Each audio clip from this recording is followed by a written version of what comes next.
Hi, good morning, class. Today we're going to be looking at one of America's most important and founding documents, the Emancipation Proclamation. Um, and there will be an accompanying assignment with this as well, but more on that later. Before we get started, though, in the Google Classroom, you should be able to see a to-do list on what should be done by the end of the week, and this assignment is one of those projects. So if you guys can get to that pretty soon, I would appreciate it. If you have any questions, please let me know. Be happy to answer. Of course, I have my office hours, but let's get started with the assignment class.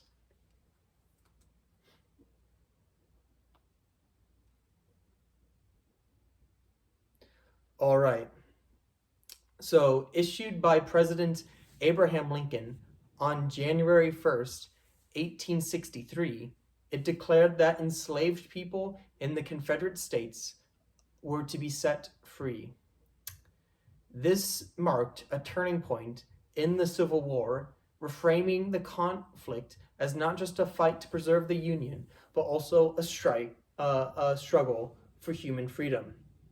Now I'm going to read an excerpt from the proclamation.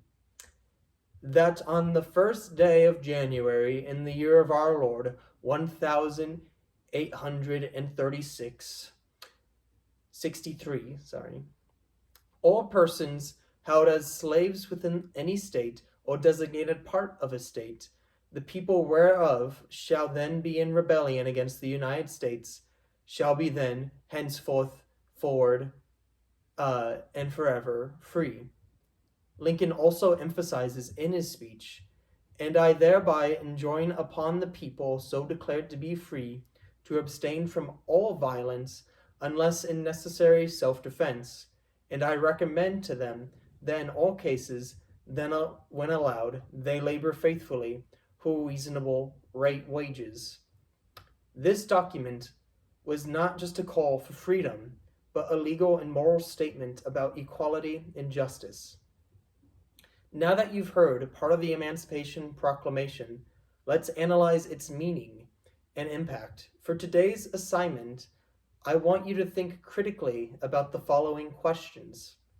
Number one, what do you think Lincoln's main purpose was in issuing the proclamation? Number two, how do you think this document shaped the outcome of the Civil War? And number three, why do you believe the proclamation only applied to states in rebellion and not to all states with slavery? This last one is a very important question, class. And then here's what I'd want you to do. One, I want you to write a paragraph for each question. Number two, be sure to support your ideas within this paragraph with evidence from the proclamation. And number three, you can also think about the broader context of the Civil War and how the proclamation might have affected people's perspectives at the time. If you could explain to me the different perspectives at the time and what others might have thought of the proclamation, whether it be white Northerners, enslaved populations in the South, the Confederate perspective too. If you could manage to tell me the different perspectives at the time, I'd be sure to mark you up a few points on your assignment. This assignment will be due at the end of the week. I expect it to be turned in class. The full Emancipation Proclamation speech should be on the Google Classroom, and I expect you to look over the full speech and not just the excerpts that I mentioned.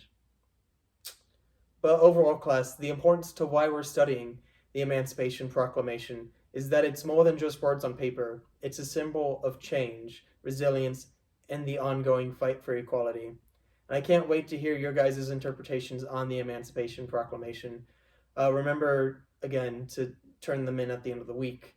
And thank you guys for your attention, and can't wait to get started.